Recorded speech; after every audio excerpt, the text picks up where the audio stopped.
What's up guys, Kara Corey here and welcome back to the channel. Today's recipe has been highly requested. I've thrown this into vlogs before, but people are always direct messaging me on Instagram, all that stuff, asking for my brownie bowl recipe. It's very simple. You are going to be required to have these set ingredients though. So I'm going to show you this delicious high protein brownie bowl. It tastes just so good. Like it tastes like Uno's brownie bowl dessert, which happens to be my favorite dessert. You can recreate that stuff at home so much easier. So this has been a lifesaver for me. What you are going to need is the Per Vitam Vegan Protein. For those of you that ask, well, if I use my MTS whey, you can use that. It's not going to taste the same. And I love MTS whey, but this is what you're going to need. This has this deep, rich, chocolatey taste to it, but also if you have another vegan protein, the ingredients are not going to be the same. I've never seen another vegan protein that has the same ingredient profile as the Per Vitam. This is a great source of complete protein, so if you are vegan, I highly recommend you check it out. The combination of ingredients in Per Vitam Vegan Protein is what gives it the texture and the taste that this brownie bowl has. So that's essential. I gotta put that out there right now. So 1 full scoop of this protein is 21 protein, 4 carb, and 2 fat. I just got done working out, so I'm gonna do a scoop and a half just because I wanna have a little bit more protein to start. So I'm gonna throw a scoop and a half in here. And you'll notice the Per Vitam protein is very powdery like, so you can tell I got a little bit on my hands. It's got some brown rice protein in there that does make it just a little bit more floury like, I guess. Minimal ingredients for this. I also use the Hershey's Cocoa Special Dark.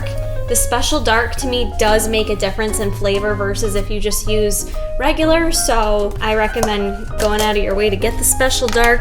We're gonna add 1 full tablespoon, or if you're in prep and measuring it out, ends up being about 5 grams. So 1 tablespoon of that, and then we are just gonna need some baking powder. You guys should have that on hand. We're gonna use 1/4 of a teaspoon of the baking powder. And I should mention too, all of this is just going into a microwavable safe bowl. You don't need to spray it or worry about any of that. This recipe just is gonna be thrown in the microwave. So the last thing here we're gonna add in is just gonna be some milk. I've tried it with coconut milk and I honestly don't think it tastes as good, so I do think milk matters. I've tried it with almond milk and cashew and I've gotten good results with both, but we're gonna go ahead and add 1/3 cup of milk. That's what I recommend starting with. And we're gonna pour that in there and stir it up.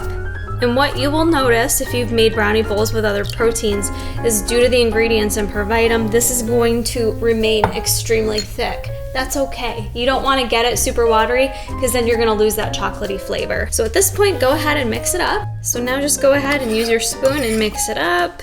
And at first it always looks kind of watery, but then once you get all the protein in there, you're like, oh my God, it's too thick, but it's not too thick. So you will notice the batter will stay a little bit lumpy, and that's okay. That's just how it's gonna be. I'm getting all my goods off my spoon. So once you've got that all mixed up, we're gonna go ahead and put it in the microwave. I usually put it in for 1 full minute. If you like it a little bit like meltier in the middle, you could do less time, but 60 seconds is usually perfect. So I put this in the microwave for 60 seconds. It's still a little bit soft in the middle, but nice and brownie-like texture on the outside. So this is the fun part. This is where you save your macros for any great toppings that you want on top. I prefer a combination of mini dark chocolate chips. If you get the mini ones, they go a ton further.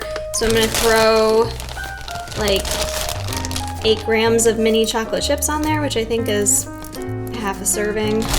I like to get the chocolate chips on there first because then they start to get all melty. And then the next thing I'm gonna use is just some sweetened coconut flakes. I'm gonna do like 5 grams. Okay, last but not least, I like to do a little bit of fat-free Ready Whip. Usually do about 20 grams.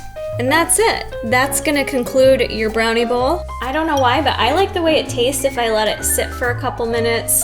I just like it to kind of cool down, get in all those flavors, and then I dig in. And it's a rich, delicious tasting brownie. I don't necessarily find that it fills me up, so if you are someone that's like starving, I would probably not recommend this, but if you're looking for something to really satisfy your sweet tooth, this has helped me out a ton with sweet cravings to be able to kind of manage them and not like go overboard on something else. So make sure you guys give this recipe a try. If you do, if you make it, tag me on Instagram. I love seeing when you guys tag me in your recipes that you make of mine. And obviously make sure you go to tigerfitness.com, get your Per Vitam Vegan Protein, and I'll see you guys in the next recipe.